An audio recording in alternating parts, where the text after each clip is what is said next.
చెప్పాలి అంటే నా భాష సరిపోదు. ఈ రాజు గురించి చెప్పాలంటే నా భావం సరిపోదు. ఈ టెక్నాలజీ సరిపోదు. మామూలుడు కాదు. ఆయన గురించి మీకు తెలుసా? ఎందుకు మతంలో బతికేస్తారా? ఈ రాజు మామూలు రాజు కాదండి బాబు.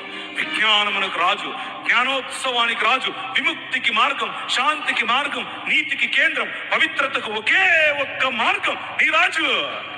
మహిమకు మార్గం, శక్తివంతులకు కూడా శక్తివంతమైనటువంటి అధిపతి, జయించు వారికి నాయకుడు, శాసనకర్త, శాసనాలను మార్చే శాసాధికారి. మామూలుడు కాదు నీ రాజు. నేను ఈ రాజు గురించి చెప్పాలి అంటే నా భాష సరిపోదు. ఈ రాజు గురించి చెప్పాలంటే నా భావం సరిపోదు. ఈ టెక్నాలజీ సరిపోదు. మామూలుడు కాదు. ఆయన గురించి మీకు తెలుసా? ఎందుకు మతంలో బతికేస్తారా? ఈ రాజు మామూలు రాజు కాదండి బాబు. విజ్ఞానం